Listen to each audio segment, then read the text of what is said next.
Please welcome tonight's moderator from Blue Helm Social Media, another successful Utah digital entertainment company, the star of local social media. This is Mr. Chad Mustard. Chad.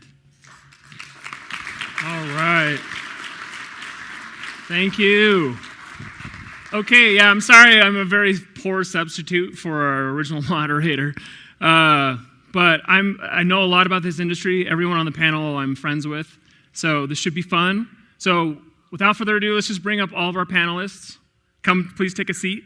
While they're taking a seat, I'm going to kind of explain how this is going to go. So this is actually a pretty quick panel. Usually a panel will last an hour or whatever, but we've only got half an hour to kind of go through. I'm going to use the original questions that John came up with, just out of respect, I guess. And then what we'll do is we'll leave it open for about 10 minutes for your own questions. So we'll kind of go to that point. But first, I'm just gonna have each of our panelists introduce themselves and tell the folks what you want them to know about you. I could tell them about you, but start with Jared first. Okay, so we'll go down the line this way. So turn Jared this on, first. so hopefully we're. Oh yeah, it's on. My name is Jared Shores. I created and started Studio C with a guy by the name of Matt Meese, and then I produced and directed and try to stay afloat. We do about 160 videos annual. And if you hear a crying baby, it may or may not be mine in this room. Thanks, Jared. Yeah. Okay, go ahead, Scott. I am Scott Wynn. You sound great to me. I don't think you're on. Thank you. I don't think you're on either. You're not on. Yeah, I'll get it. Thank you. We're very familiar You're with on. each other up here. Wow. Hey, I am Scott Wynn. I am a filmmaker and songwriter, specifically on the YouTube channel Scott DW. I do lots of other things outside of that, but I think that's why I'm here tonight. Yes. Go YouTube. YouTube. Thanks, Scott. All right, Landon. I'm Landon Sperry, one of the co-founders of Dark Pixel YouTube channel, and just like I think everyone else who does work on YouTube, they do just as much work off YouTube as well. But we specialize in just visual effects and whatever crazy ideas come to our mind. Recently, we came out with a Star Wars Mario Kart mashup video that you may have seen. Epic. So Yeah. It was epic, really good. for sure. And I'm Daryl Eves. I do marketing consulting for top brands, businesses, and YouTube channels. So. Yep. And he just started. What's the name of your? It's my hobby channel. It's the yeah. Geekify guys. So we get bored and we blow things up. He's becoming his own YouTuber. He's helped everyone else. Now he's going to help himself, right? Okay. Well, so let's start. Let's go ahead and start. So I know a lot of us, we get to see YouTube videos. We see these ones that go huge, but a lot of times we don't really know, what goes behind a channel, and maybe not realize that your channels have audiences that are consistently watching your content. So the question is how have you built your audience, or how are you building your audience right now on YouTube specifically? And this is open, so I guess I could ask specifically, but just go. I mean, I can start, I guess. For me, I kind of fell into YouTube by accident. And really, for me, it was all about creating content that I was passionate about and excited about. And from there, it was basically learning that this was a platform to build an audience. When I first started YouTube, I had no idea what I was doing. I really didn't approach it that way. I didn't approach it like, I want to build an audience and share content with people. I just kind of started creating things that I was excited about. And before long, I started, finding people who found my content interesting. And now that I've been on YouTube for 3 years, it's kind of become this game where you got to kind of find the balance of creating content that you're passionate about and finding your voice, but at the same time, listening to your audience and speaking to your audience and forming that relationship. And really, I think that's the key to building a fan base and building a core group of fans who are going to keep coming back for more. Sure. Okay, so I love that you have a passion, you just kind of do it, and people came. Is there any more of like a science behind it? I know this is probably a question for either Jared or for Daryl. We'll let Jared handle the science part. I'll play cleanup. Science. we just make silly jokes and stuff like that. For us, like the way, going back to the original part of your question of how we've grow, how we've grown. We grew really, for us, what we thought was really slow. Like we had to put out just a ton of content, and similar but different than Scott was. YouTube was kind of an afterthought for us. We didn't really go out and be like, oh, we want to be a YouTube show. Like we started and still are like a TV show, so that's how we approached it. And once we started to see a lot of the potential of YouTube is where it kind of, vacuumed us in a little bit. It's because we could actually connect with fans, we could engage, we could interact, see what they wanted, see what resonated immediately in a way that we thought like, oh, this is where we want to be. There seems to be more of a lifeblood here. And so, and I'm really impressed to be here in this panel because these guys make really high production content. And mine is sometimes up and down and stuff. But that's one thing I've been really impressed with Utah creators. I feel like the production quality, you wouldn't be like, oh, it's such a YouTube show.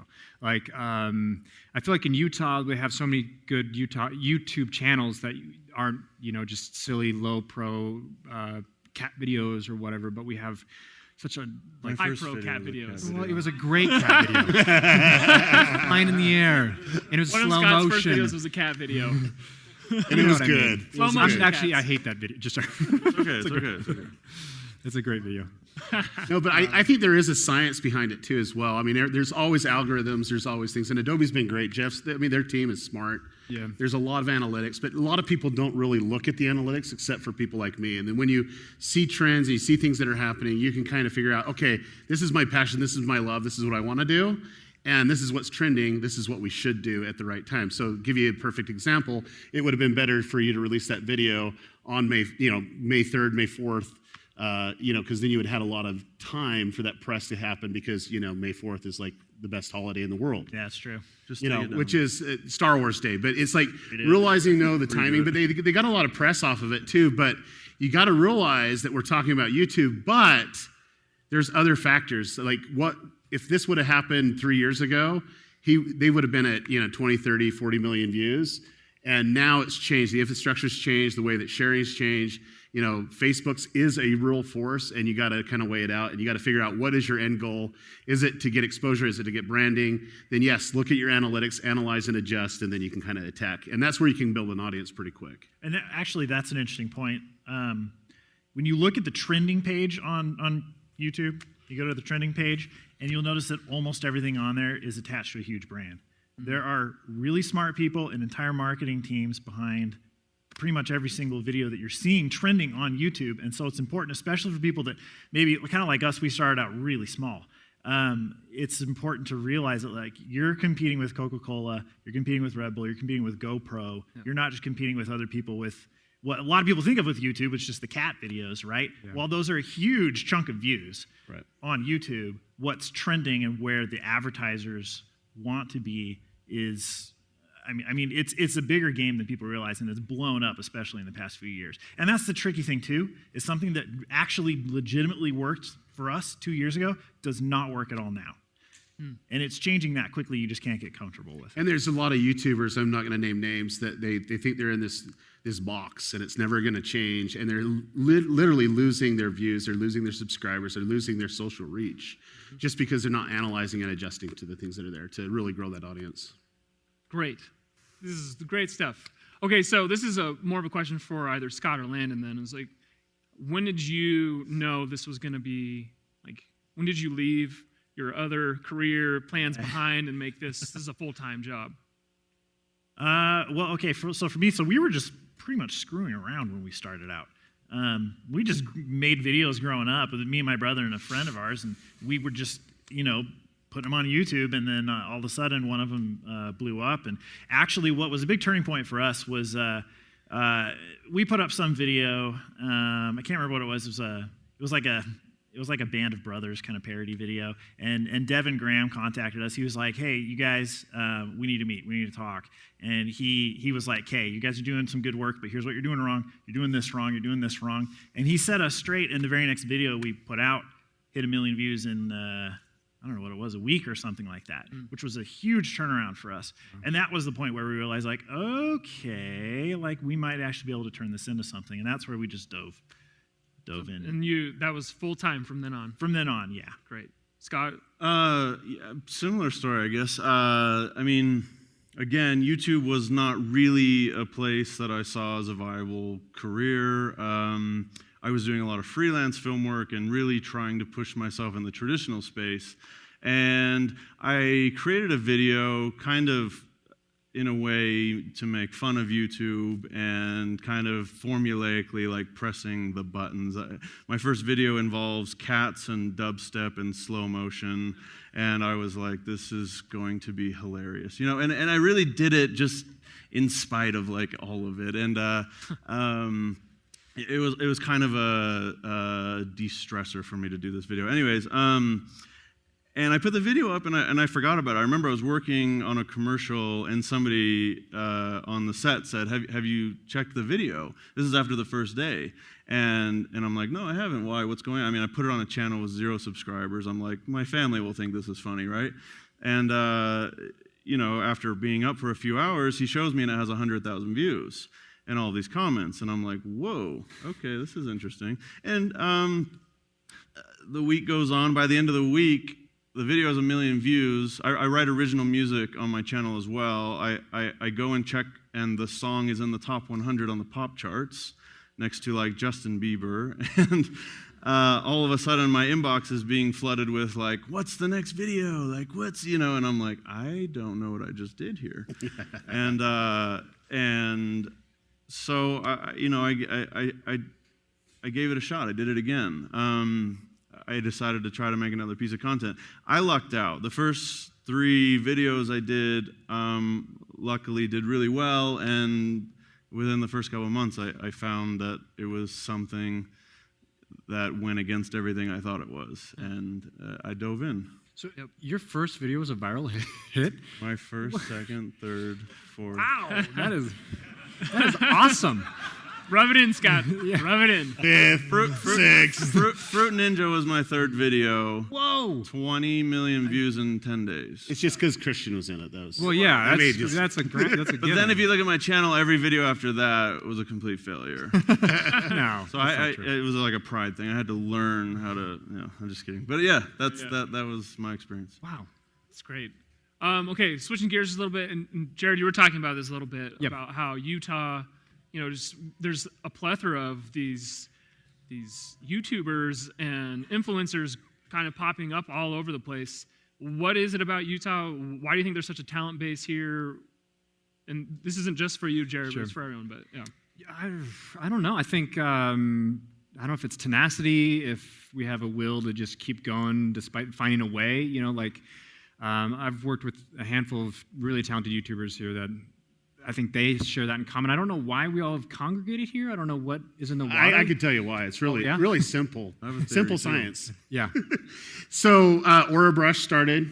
Devin Graham was the roommate to Jeff Harmon, who was there, and everything leads back to those guys. It really does, and it just kind of blossoms out from there. YouTube genealogy. And it really does. And one thing I really love about this community is we have a sense of true collaboration where we don't really expect much in return. It's just like, hey, let's help out on all these other projects. And then, everything kind of dove from there. And then these programs really developed, and a lot of people like Scott just kind of stumbled into it, and a few other people that just had those things. But I think it's really this community of collaboration. Yeah. I was going to say that I get asked that question all the time. Why Utah? Like, why is it all happening here? And I think 100%, that's what it is. We're in a community already that's like very tight-knit just because of where we are, So I think when some people start finding success, and there's 2 big colleges, especially down in Provo with BYU and UVU, both with like blossoming film programs. Right. I think when some success starts to be found in YouTube, for example,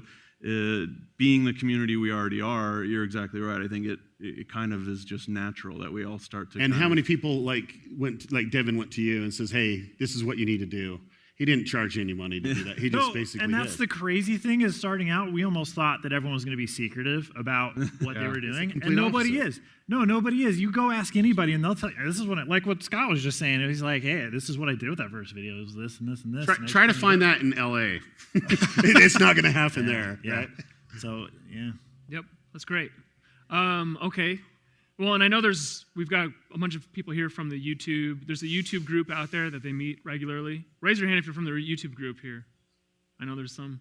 Well, so they're always kind of collaborating, and I think it's a good lesson for the rest of us, on how to grow and to develop a talent pool in Utah.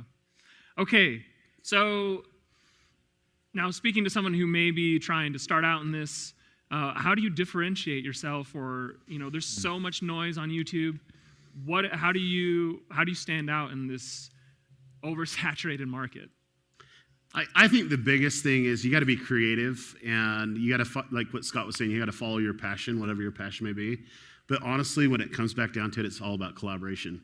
It's getting your video in front of the right people, or having the right people in your video to kind of make that happen. And it's an artificial boost, but it's probably one of the most powerful boosts that you can actually have, is when you truly collaborate together and go from there. I mean, we just barely started a YouTube channel literally 8 days ago, and we have, 6,000 subscribers already, 40,000 views on YouTube. Now on Facebook, we already have 400,000 views. But we're trying to grow that audience, and it was all coming back down to getting people that already had audiences to come play with us. So, blow things up. Awesome. Any other? I'll add one thing, and not to go against this, but the first 2 years of my channel, which is when I experienced, really that was the beginning for me and I experienced the most growth, I didn't collaborate with a single person. So I think while collaboration is key, and that's a lot of what I do now, which has even boosted my channel further, I think there's several different factors that go into kind of setting yourself out from all the noise on YouTube. Obviously, finding your voice, finding your passion, finding that niche is very important. Being regular and consistent, I couldn't speak more about that than anything else, because when you start to build this audience, they start to expect something from you, and you need to be able to make a promise and keep it. And basically, if you're having, whether it's once a month or once a week, having a regular schedule is key. And then aside from that, I think there is a little bit of formulaic information that, with analytics and what's trending and stuff. And the thing that I always kind of looked at when I was creating a video was how can I create something that I'm excited about and passionate about, but how can I also tweak it a little bit so it has something to do with something that's trending or something that's being talked about, or if you can kind of find that balance and already have things in that video that'll get talked about, I think that's another way to well, and I think you bring up, and there's multiple ways to collaborate, and one would be having people give you a shout out on Twitter or whatever, totally. And that connection. And that's why Utah is so awesome with YouTube channels, because there's people are freely doing it. They're not asking anything in return. They're like, hey, you got to check this out. And that's where a lot of the momentum starts, totally. And then it spreads, totally. Because they already have the audience. And so, I don't know, for me, it's all about understanding the analytics and figuring out ways to how to leverage your content with other people. So, and I would actually add to what Scott was saying about consistency. There's two kinds of consistency, right? There's schedule-wise, that kind of upload consistency, or when, this is always on a Tuesday or whatever, that temporal consistency is. And then there's quality consistency as well. And people don't like sticking around for a channel where they don't know if the next video is going to be high production, low production, or what. So it's about finding that sweet spot for whatever you create. You need to find what the balance is where you can have both kinds of consistency. So when people, you have that one thing in their life that is always, they can always count on, that's actually worth something to people. So they know if I go to this YouTube channel, they're going to have a video on this day of the week, and it's going to be a new one every so many weeks, and it's guaranteed to be something that speaks to me. And I mean, that's where a lot of that long-term success to me is found. And that's not something that we've always been the best at, but that is how we got started and what got us to where we are now. These 14-year-olds have huge expectations. It's true. It's true. You can't let them down, or you're going to get very offended. Very true. Very true. So, it's speaking about trends and trying to stay on top of things. And so, Jared, I know Studio C shoots 160 videos a year. Yeah, we shoot a ton. And you usually shoot it before. Yeah, so we're filming stuff like this Friday that won't air until October. So how do you plan for the trends? Yeah, it's tricky. We do the best that we can. We know, as you guys know, it's called tentpole programming style, where we know Star Wars is going to come out. We know Hunger Games is going to come out. So we do pop culture stuff like that. We know holiday stuff. And then we do our best stab. Sometimes we get lucky. Like we did a Breaking Bad parody called Fixing Good, which is just this guy that's doing really good math. And so, It's brilliant, by the way. and so we actually got lucky with that one. It was the same time when Toys R Us was pulling the figurines out of their stores. No, it was strategy. It was all strategy. Yeah, total strategy. So, we do the best that we can, and then at the end of it, we kind of leave it into fate. We worked really, really hard doing all these videos, trying to get something. Like our kind of milestone was like, we need something to reach 1 million. Scott puts out one video. It took us like 200 videos before we hit like 1 million. And so we worked really, really hard, and we were pushing a video, a 3-part video called for Hunger Games is this music parody thing. And at the same time as when the Scott Sterling video came out of nowhere and just, took it over. So it took us a long time. And we didn't look at soccer thinking like, oh, of course it's going to be a viral hit because it's international. Like, if that was as simple, we would have done that.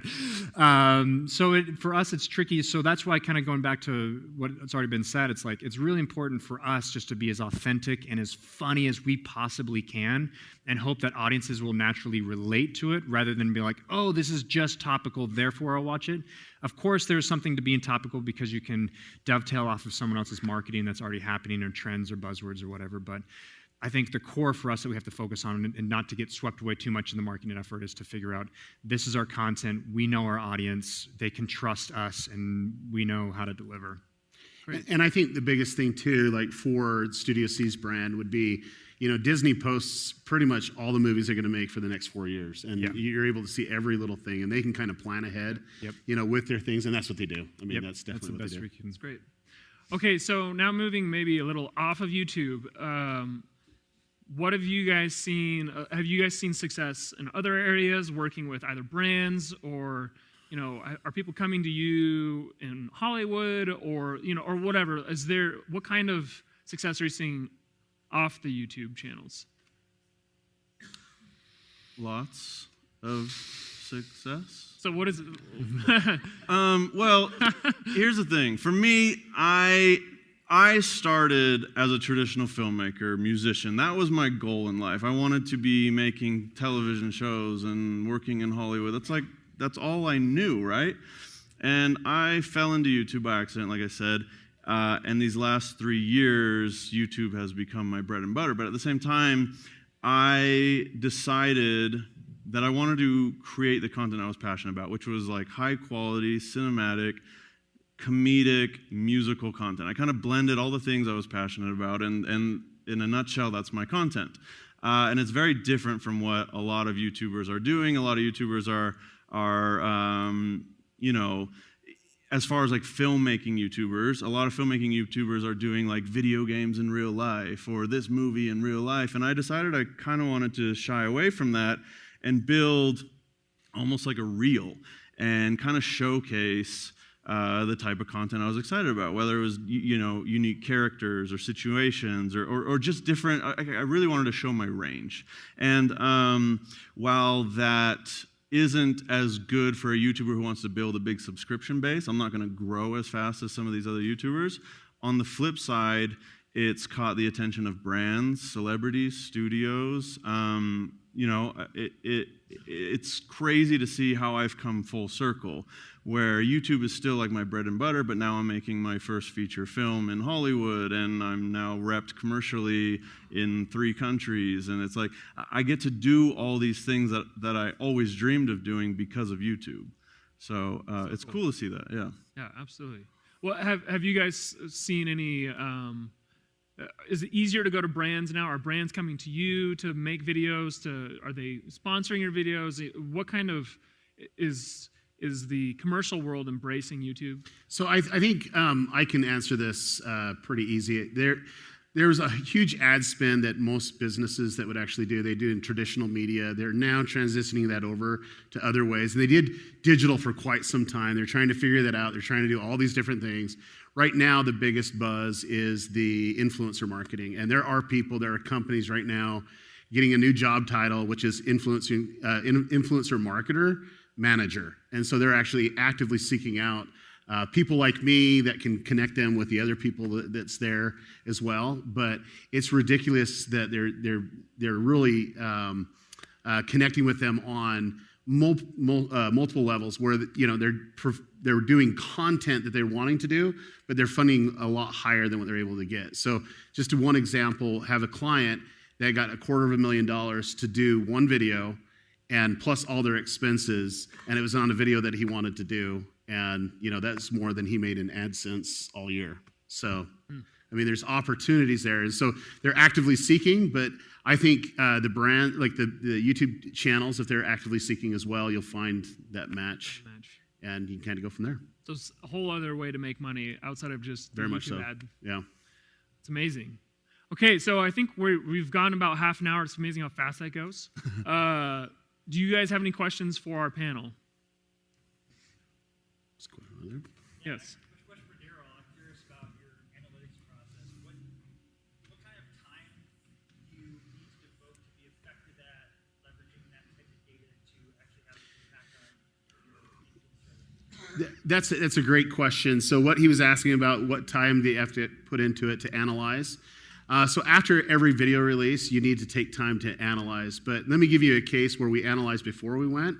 So I was the executive producer project lead for the Squatty Potty Pooping Unicorn ad. Jeffrey Harmon and I, that was our department of trying to figure out the launch sequence and what we needed to do.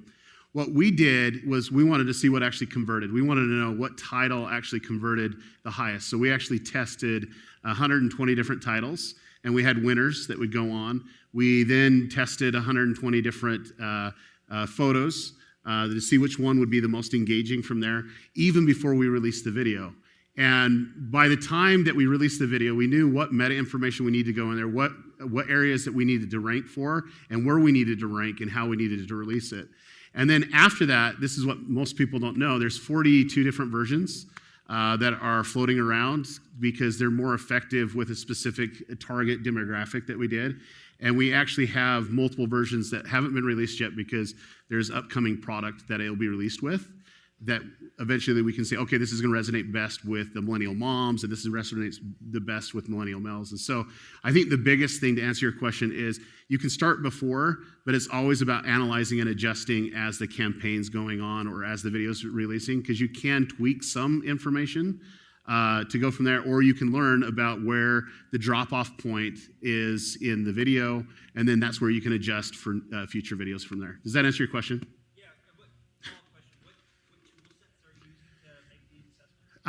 You can use plenty of tool sets. I mean, I like what Google and Adobe has, but also YouTube.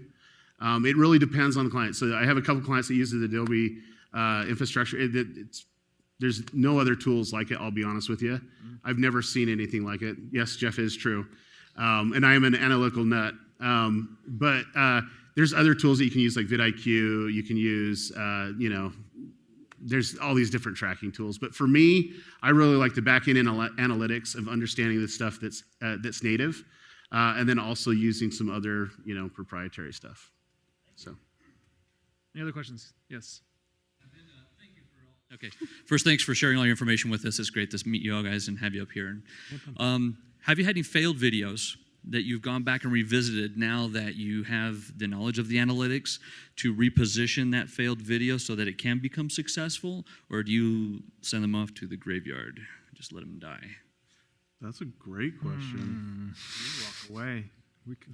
You don't walk away, you run away. I've been there. We just, for us, we're kind of in a different boat than a lot of other YouTube channels, surely just because of volume. We do 3 videos a week, so if one goes under the rug, it just goes under the rug. Just goes. I have a good story. Well, kind of. I've had several failed videos. It's kind of hit or miss with the content I do, but I remember it was about a year ago, I had the opportunity to actually go to YouTube and sit down with some of the execs there, and they gave me this like crash course, like really basic stuff that everybody should be doing on YouTube, but a lot of it is like just how to optimize your thumbnails and your titles, like very simple things. And there was a time where I had like my main premium content and behind-the-scenes videos and other types of videos, like all on my main channel. So the audience never knew if they were going to get a premium piece of content or behind-the-scenes video if it was doing like autoplay. So I learned like some very simple things, and I actually went through. It took me about a week. I spent a full week, and I actually redid like every thumbnail, almost every title, like even on videos that had already done well. Like I just wanted to take everything I learned and put it to the test. And this was right before I was leaving on a documentary project that I was going to be gone on for 4 months. So I did all of these changes in a week, and I had about 150 or 200,000 subscribers and about 50 million video views. I went away from YouTube for 4 months, made all these changes. When I came back, I had 130 million video views and 600,000 subscribers. And I had done nothing.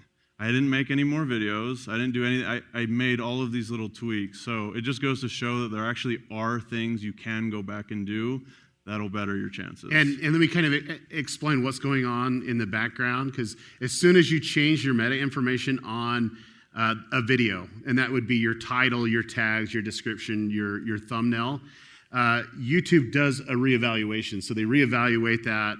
They go through a reevaluation process, and then it shows up in different areas, like it's a new video, just kind of tactics on that. And then that's where you got a lot of the stuff. But the great thing is when you got the views, then they were in a sequence of, the playlist, and they're like, oh my gosh, this is great. I'm hitting the subscribe button. So Playlists are huge because you can't overestimate how lazy people can be. And if it's just going to go to the next video, all right, there's a ton of people. They're there for the ride. And that's the valid point. Just never share a video, share a playlist if you're a brand or a content, because that's exactly right. They'll just watch video after video after video. They'll go on the binge. So. One more question, if we've got time for one. Okay, go ahead in the back. Sorry, over here. I'm actually from Weber State University. I'm from Weber State University, digital media major, and I know that Provo and this area, Salt Lake and Provo, has a different. There's a bigger community there. How would you say can we make that community, or creating community in other parts of Utah? I'm from Southern Utah, so I'll let them answer that one. He's the outcast. I'm the outcast. I think in that situation, it kind of goes back to what Daryl was saying. Collaboration is key. When you're in a smaller community like that, I think it's trying your best to find like-minded individuals who have similar goals and just working together. I think if you're able to create your own kind of community, you'd be surprised at how that grows. I mean, we even did that here in Utah. I mean, here in this part of Utah, where we created like a very small kind of a group of YouTubers, like local YouTubers. There was a very small amount of us at first, and it's now grown into this very large thing. I don't know. That's my input. A lot of you guys go to school together? A lot of us went to school together, yeah. Yeah.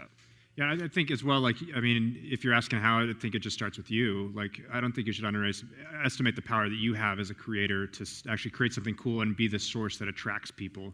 And be like, oh, this dude's up here with me and he's down the street. Let's knock on his door and see if he wants to do something together. And I think you could definitely have the power to start something yourself. And momentum's a very real thing on YouTube. So if you do have even that first moderate success, there's so many people that you would just be so excited to jump in on whatever you've got going on, and you can just snowball it. And I'm just getting people, trying to get them to move to Southern Utah. That's it. That's all I'm trying to do. So For sure. Well, thanks to our panel. If you guys want to give them a round of applause, it's been fun.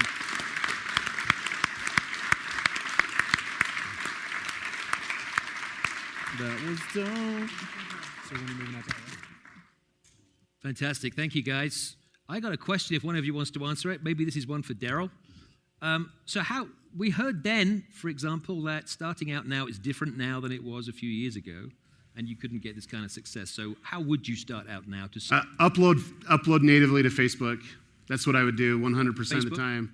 Yeah, there's some truth to that. And, before, with the Facebook algorithm, they wouldn't really penalize any links from YouTube or any words about YouTube. Now it's like the lowest factor. Like if you put anything on YouTube, it doesn't have the social reach, the post reach that you would have. And YouTube algorithms is all about traffic coming to YouTube. That's what triggers they're the authority factor on that. Right. And so I would basically look at uploading unique content or having specific content that you're uploading specifically to Facebook and to YouTube, but I wouldn't discount some other, upcoming, platforms as well. So experiment. Yeah. Very good. Again, thank you, panel. That was fantastic. Very informative.